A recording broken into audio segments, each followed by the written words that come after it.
So, you wish to know the story of Kupala? Very well. But you will find that there is a price to pay for telling of the story.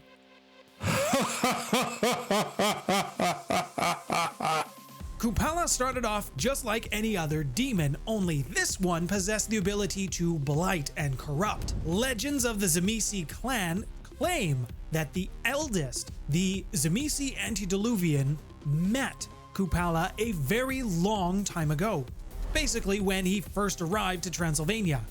Kupala was a slumbering entity, a demon, although it wasn't known at that time. It had been sealed there by the werewolves, and it yearned for its freedom. I mean, who wouldn't when you're incarcerated?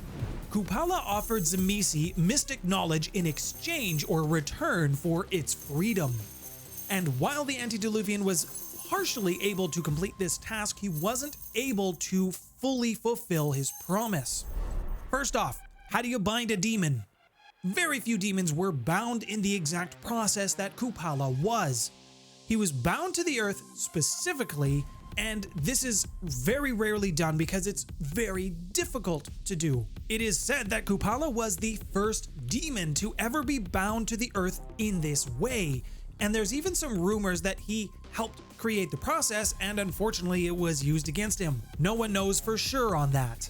Kupala's essence was bound to the Carpathian soil from which he was entombed. This area would later go on to be known as Transylvania. Now the problem with this is Kupala was not bound to a single mountain range. No.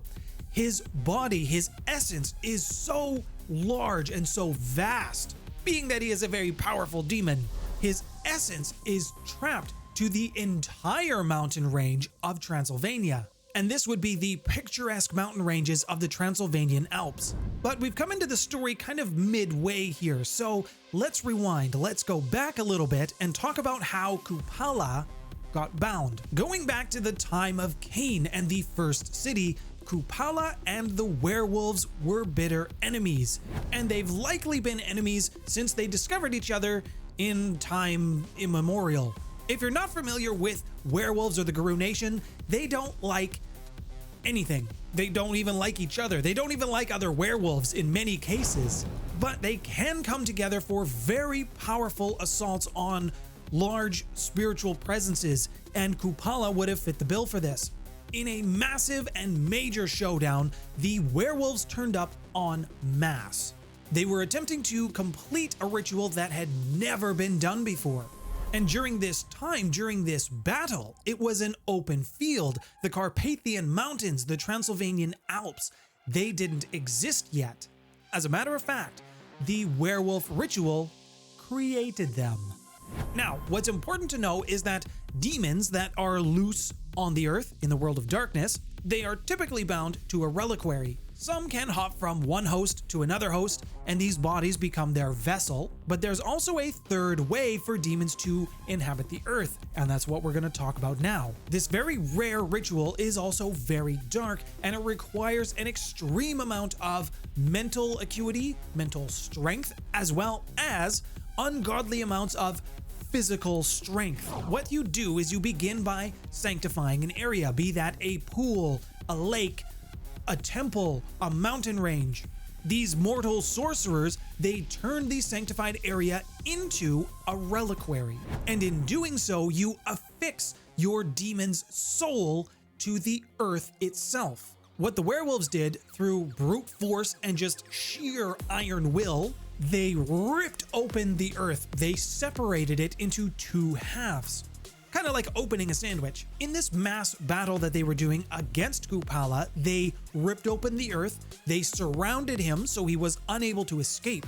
And with these two earth walls, these two halves of the sandwich, they slammed them against Kupala, trapping him to the earth, creating their demonic reliquary. The werewolves had won their hard-fought battle against a very powerful demon, and never again would he spread his essence, his blight, across the world. Or would he? Kupala was indeed trapped within the earth, but it would be centuries later when Tzimisce, the antediluvian of the clan, came into the picture. So what happens to a demon inside of a reliquary? Honestly, not a ton physically, but it does tend to change you mentally. Kupala's reliquary is large. It is the entire Transylvanian Alps, as we've discussed. The reason for this is because of the actual size of Kupala. He is huge. The problem with this is because he's so large and because his reliquary is so big, he doesn't notice everything that happens on his territory. So the binding process for the demons doesn't change them physically, as we've discussed, but what it does force them to do is change their goals. They have to change tactics. Being trapped to a reliquary means you're immobile, you're forced to stay in one location. This means you need to test boundaries, figure out what you can do. It starts to force you to change your thinking about the long-term game and not just the short-term. You have to figure out how to acquire minions, people to carry out your message, your wills, your desires, while you're still stuck in your reliquary. Of the very few demons that are earthbound, none of them have quite gone to the level that Kupala has. Most demons look down on humanity, and you can kind of see why. They don't view them as important. Kupala was not of the same mindset. Instead, he was able to embrace humanity and figure out ways to exert his influence through them. One way that Kupala was able to exert his influence, pass his messages along, was through a shaman prophet known as Octavio, and he was Malkavian. Some of the visions that Octavio has seen, they herald dark days ahead. They portend Kupala's rise, his eventual freedom as he consumes everything in Transylvania. Octavio is unfortunately not very bright. He doesn't understand the things he sees, he doesn't pass on the information correctly sometimes, or he doesn't interpret it correctly, which is rather bad news when you're a prophet. He is an interesting character all by himself. Sometimes he just plain old forgets things that he's been shown or taught. Before we go back to Tzimisce, let me know in the comments below if you'd like to see more about Octavio. Now, Tzimisce himself is very old, not quite as old as King, and he's rumored to have been the first third-generation vampire that was created. He existed before the deluge, the Great Flood. Being disenfranchised with the vampires of the first city and with Cain, he explored out on his own. What he found was a city that worshipped infernals. He was very intrigued by this concept of demon worship. However, he was not impressed with their rituals and what they were actually able to accomplish. The legends say that Tzimisce educated them on how to improve their ways, and this can tie into some of the Bali history. All of this leads up to the deal that Tzimisce made with Kupala. In exchange for dark knowledge, he was to free Kupala from his reliquary prison. And while he was able to assist Kupala in gaining more influence, being able to exert himself a little bit more, he was not able to sever the connection to the Carpathian soil. It is also rumored that his work with Kupala influenced the clan weakness.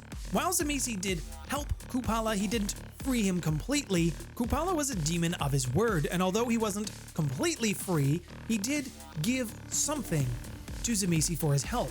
This would become known as the Sacred Fire Flower. It is said to be able to bind loose demons, and it also has an interesting history, said to have influenced the Cathedral of Flesh to consume its Methuselah, Yorak. Tzimisce would later be destroyed in the Bali Wars against the Salubri. Or was he? If you'd like to learn more about Tzimisce, click on the video on your screen now.